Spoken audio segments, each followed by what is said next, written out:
Good evening, everybody. This relationship was formed when Divya knew she wanted to be an actor, and I was sure I did not want to be an actor. But here I was, just going ahead with it because I'd got selected. I must say, everybody at Stardust Academy had really worked hard, gone through all those auditions, and like Divya says, I had kind of just waltzed in as the editor's choice. So I always felt I didn't deserve what I was getting, and I was trying to, compensate for it a lot of time. But that's another story. But the relationship with Divya kind of started from there, and we don't meet every day, we don't chat every day, we don't kind of catch up. Once a year, I think we meet.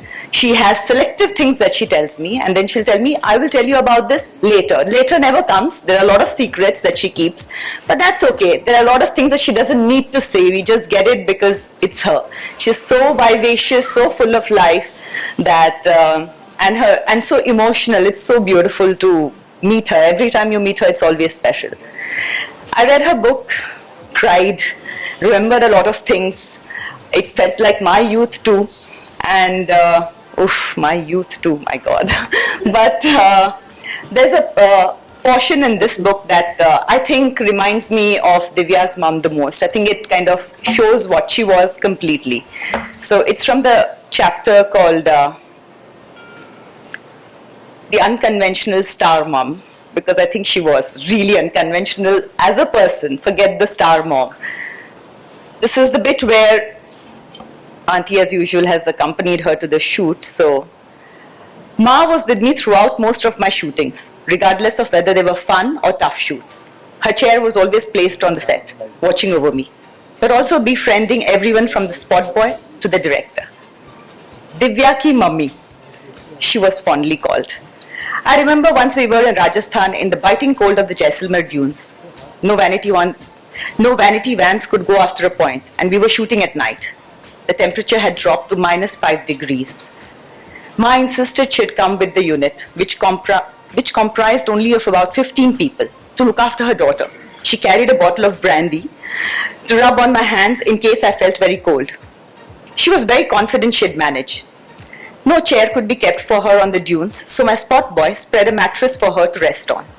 In between my shots, I'd exchange glances with her, and she'd smile back, or I would go to her, and she'd rub brandy on my hands. After a bit, it became very cold. I saw Ma had covered herself with the mattress she sat on. The director called me for the shot, and the song was played on the recorder. On the dunes, on that biting cold night, the song sounded mesmerizing. As the shot got cut, I looked for Ma and saw she had befriended a camel guy and was sitting next to the fire he had lit.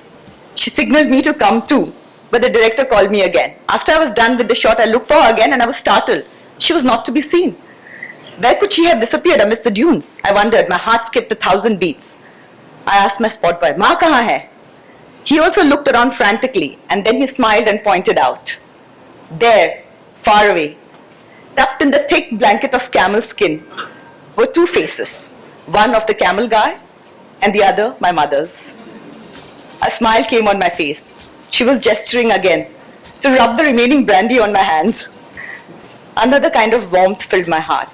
It still does, whenever I think of my adorable mummy on the sets with me.